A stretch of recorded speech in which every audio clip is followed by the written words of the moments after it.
The BFG, Chapter 21, Part 1. The head of the army and the head of the Air Force stood at attention beside the Queen's breakfast table. Sophie was still in her seat, and the BFG was still high up on his crazy perch. It took the Queen only 5 minutes to explain the situation to the military men. "I knew there was something like this going on, Your Majesty," the head of the army said. "For the last 10 years, we have been getting reports from nearly every country in the world about people disappearing mysteriously in the night. We have one only the other day from Panama." "For the hattie taste," cried the BFG. "And one from Wellington in New Zealand," said the head of the army. "For the booty flavor," cried the BFG. "What is he talking about?" said the head of the Air Force. "Work it out for yourself," the Queen said. "What time is it?" 10 a.m. "In 8 hours those 9 bloody thirsty brutes will be galloping off to gallop up another couple of dozen unfortunate wretches. They have to be stopped. We must act fast." "We'll bomb the blinglers," shouted the head of the Air Force. "Well, mow them down with machine guns," cried the head of the army.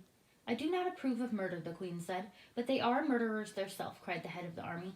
"This is no reason why we should follow their example," the Queen said. "Two wrongs don't make a right, and two rights make a left," cried the BFG. "We must bring them back alive," the Queen said. "How?" the two military men said together. "They are all 50 feet high. They've knocked us down like ninepins." "Wait," cried the BFG. "Hold your horseflies. Keep your skirts on. I think I have the answer to the maiden's hair." "Let him speak," the Queen said. "Every afternoon," the BFG said, "all these giants is in the land of naughty." "I can't understand a word this feller says," the head of the army snapped. "Why doesn't he speak clearly?" "He means the land of the nods," Sophie said. "It's pretty obvious." "Exactly," cried the BFG. "Every afternoon all these 9 giants is lying on the ground snoozling away in the very deep sleep. They is always resting like that before they is galloping off to guzzle up another human being." "Go on," they said. "So what?" "So what you soldiers has to do is to creep up to the giants while they is still in the land of naughty and tie their arms and legs mighty ropes, wonking chains." "Brilliant," said the Queen. "That's all very well," said the head of the army, "but how do we get those brutes back here? We can't load 50-foot giants on trucks. Shoot 'em on the spot. That's what I say."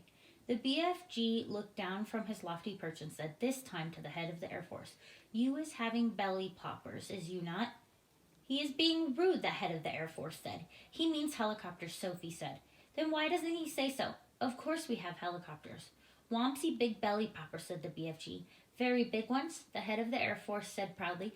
"But no helicopters big enough to get a giant like that inside it." "You do not have to put him inside," the BFG said. "You sling him underneath the belly of your belly popper and carry him like a torpedo." "Like a what?" said the head of the Air Force. "Like a torpedo," Sophie said. "Could you do that, Air Marshal?" the Queen asked. "Well, I suppose we could," the head of the Air Force admitted gruntedly. "Then get cracking," the Queen said. "You'll need 9 helicopters, 1 for each giant." "Where is this place?" the Air Force man said to the BFG. "I presume you can pinpoint it on the map." "Pinpoint?" said the BFG. "Map? I is never hearing these words before. Is there Air Force bean talking slug bungle?" The Air Marshal's face turned the color of a ripe plum. He was not used to being talked to so slugbush. The Queen, with her unusual admirable tact and good sense, came to the rescue. "BFG," she said, "can you tell us more or less where the giant country is?" "No, Magister," the BFG said. "Not on my Nelly." "Then we're jiggered," cried the Army General. "That is ridiculous," cried the Air Marshal. "You must not be having up so easy," said the BFG calmly. "The first tinchy bobsicle you meet, and you begin shouting, you is biff-squiggled." The Army General was no more used to being insulted than the Air Marshal. His face began to swell with fury, and his cheeks blew out until they looked like 2 huge ripe tomatoes. "Your Majesty," he cried, "we are dealing with a lunatic. I want nothing more to do with this ridiculous operation." The Queen, who was used to tantrums from her senior officials, ignored him completely. "BFG," she said, "would you please tell these rather dim-witted characters exactly what to do?" "A pleasure, Magister," said the BFG. "Now listen to me carefully, you 2 boot-bogglers." The military men began to twitch, but they stayed put. "I is not having the foggiest idea where giant country is in the world," the BFG said, "but I is always able to gallop there. I is galloping forward and backward and giant country every night to blow my dreams into little children's bedrooms. I is knowing the way very well, so all you is having to do is this. Put your 9 big belly poppers up in the air and let them follow me as I is galloping along. How long will the journey take, the queen asked. If we is leaving now, the BFG said, we will be arriving just as the giants is having their afternoon snozzle. Splendid, said the queen.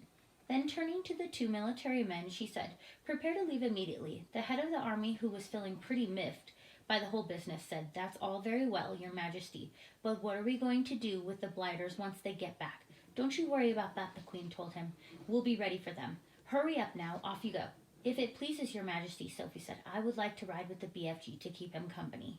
Where will you sit, asked the queen. In his ear, Sophie said. Show them, BFG.